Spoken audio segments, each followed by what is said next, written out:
To Alabama Republican Congressman Derek Carl, kind enough to join us. Congressman, were you among those who signed this letter? I only ask because I know you've expressed concern about boots on the ground in Ukraine. Actually, I'm in Israel. My staff was supposed to sign it for me. I can't verify if they got my signature on that or not at this moment, but we were supposed to sign off on it, yes, sir. Got it. I do know when the Alabama congressional delegation had talked about this, you had raised your concerns, quoting, I hope I've got it right, Congressman, the way it is right now, NATO is getting more involved. I think things are looking better. I know what you see on TV right now is still a little bit gloomy, but I think we're going to get a little bit more positive. Do you still think that's the case? I do. I think the direction we're going, NATO's got to take control of this. Our president is totally incapable of doing anything. I'll share a little bit with you.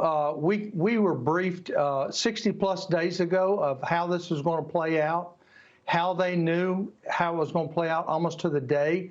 I'm really confused. I don't know how you can do that. But if they shared that much information with us as congressmen, surely the president knew 60-plus days earlier.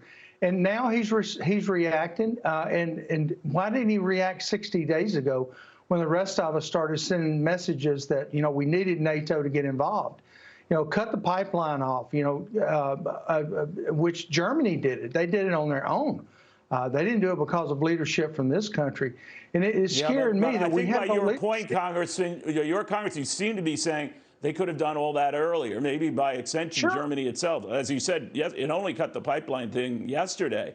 Do you think that those sanctions and other measures should have been imposed when we got even the first hint of Russian troops amassing at the border? When I was briefed 60-plus days ago, from what I was told, we should have done it right. The conversation should have started right then. And we as Americans, and I'm over here now in Israel, I understand the strength of America in these foreign countries, and they really look up to us as a country.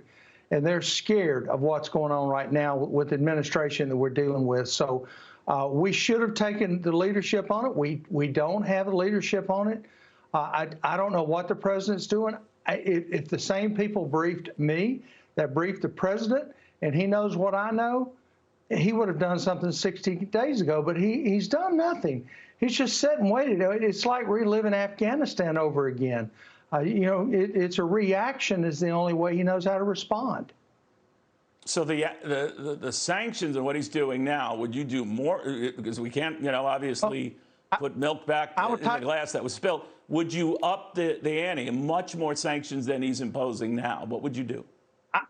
I would tie up every dollar I possibly could in the market. Personal money.